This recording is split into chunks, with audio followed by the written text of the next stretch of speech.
Hi, this is Randy, and welcome back to Furniture Shuffle.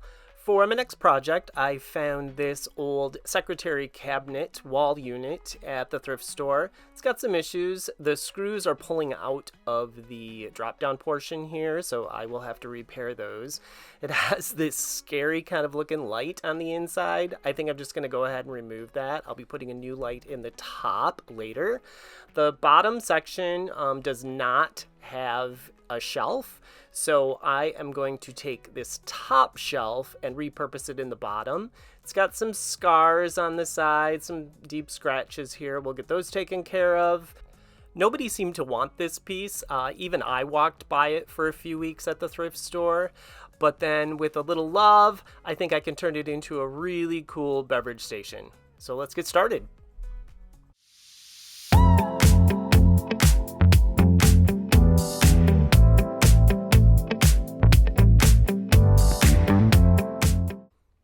And the first task, as always, is to remove the hardware.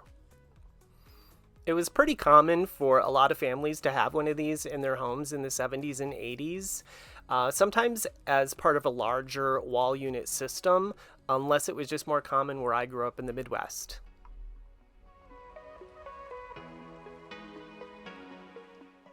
I'm going to be removing the backboard here just so I can paint a sunburst pattern on it to liven and brighten it up a bit. Cleaning is very important on these old pieces just because there are probably years and years of built up dirt and grime on them, and especially if you're not going to strip the whole piece, you need to take that all off so the paint and primer can adhere. I removed that top shelf, and now I am just filling in the holes that held the supports for that shelf in with a little bit of wood putty, because I will not be replacing that shelf up there. I wanted a nice airy feeling for the top, and I will be repurposing that shelf in the bottom section later. That putty is dry now, so I'm just going to take my orbital sander with some 120 grit sandpaper and sand those sections down, and I will also be scuff sanding the whole piece with the same 120 grit sandpaper.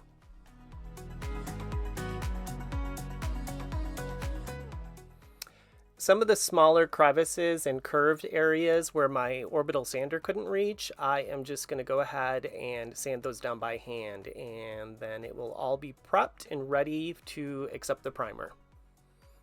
I'm spraying the whole piece with a Kills primer just so there isn't any bleed through when I apply the paint.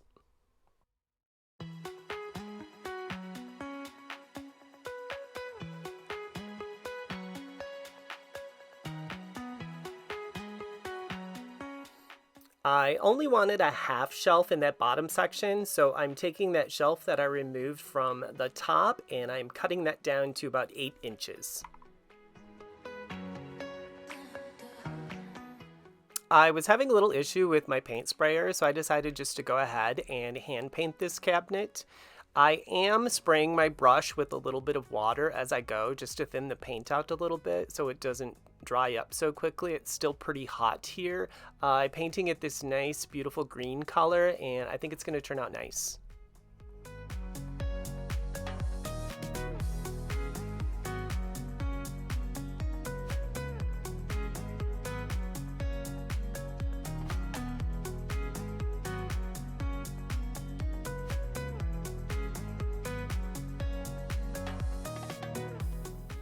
Now onto the drawers. I ended up putting 3 coats on the whole piece. I could have gotten away with 2 probably, but there's nothing worse than getting to the end of your project and realize that you have some primer that you can still see through there. So yeah, I went ahead and put 3 on.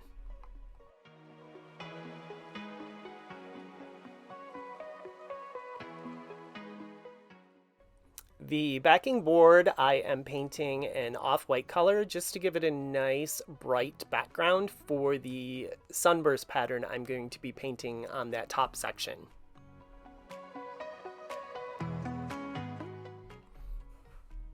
I washed the hardware with just a little soap and water, and I'm just taking some steel wool and getting some of the gunk off of the hardware here. I will be spray painting those the same color as the Sunburst pattern on the backboard. So this is what the doors and the cabinet look like after the 3 coats of paint. So no more drab and dark brown.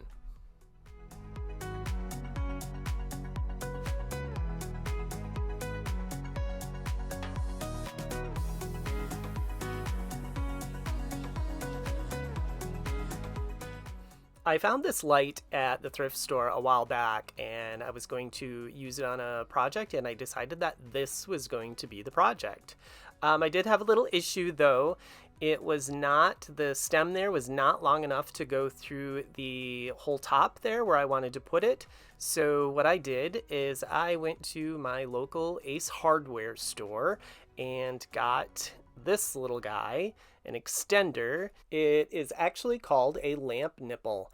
And because I couldn't get the old one out just to replace it, I had to come up with a solution to add it to it. I had this little nut here from my stash. It fits on pretty tight, but that's all that I needed to attach the two together. And once I got the nut on the bottom part, I added the extender onto the top. Obviously, I'd taken out the wiring already, so I could put that on. And as you can see, it now has plenty of room to go through the top. I wanted the light to be right in the center of the top, and so I'm just measuring here, marking it off, and then I am taking a 1/2-inch drill bit.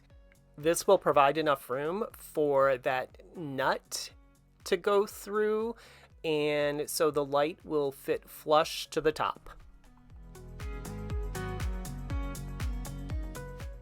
I'm going to go ahead and slide that light through. The nut fits in there perfectly. And unfortunately, those lamp nipples are not standard, so back to the hardware store to get a nut that will go all the way down on that.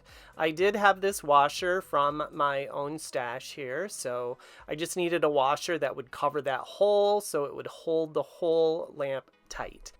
I'm going to take that nut and screw it all the way down and tighten everything up.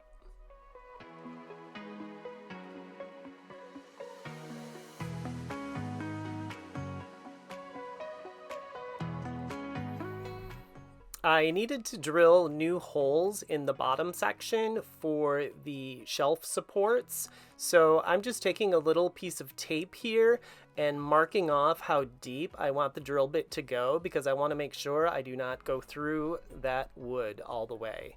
And I'm just going to go ahead and drill those holes right up to the tape.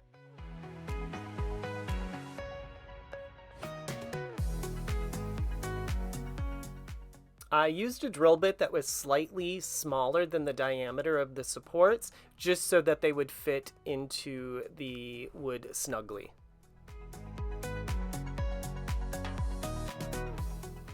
I wanted to create a sunburst pattern on that upper section to complement the light that I installed. So I'm going ahead here and taping that section off. I will be spray painting that section gold as well as the hardware to match.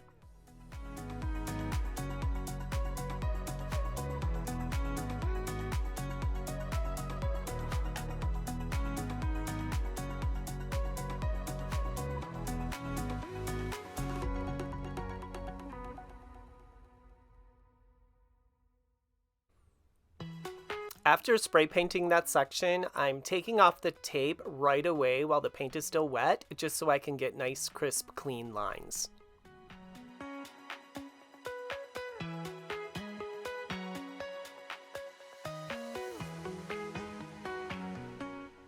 After that has dried completely, I am going to go ahead and install the back onto the main cabinet.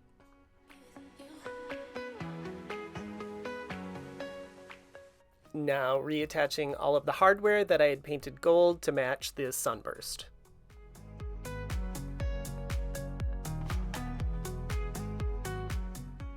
And after everything is reinstalled, the finished piece.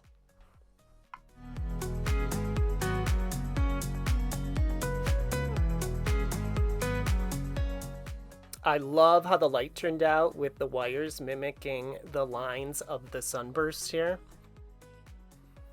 The addition of that half shelf on the bottom section there gives the piece a little bit more functional storage space. I re-drilled the holes for the hinges that are holding that drop-down section, and now it is nice and sturdy. If you remember what it looked like before and after. I had a lot of fun with this project, turning that drab secretary into a modern, updated beverage station. So if you enjoyed this project as well and want to see more, be sure to like and subscribe. We'll see you next time.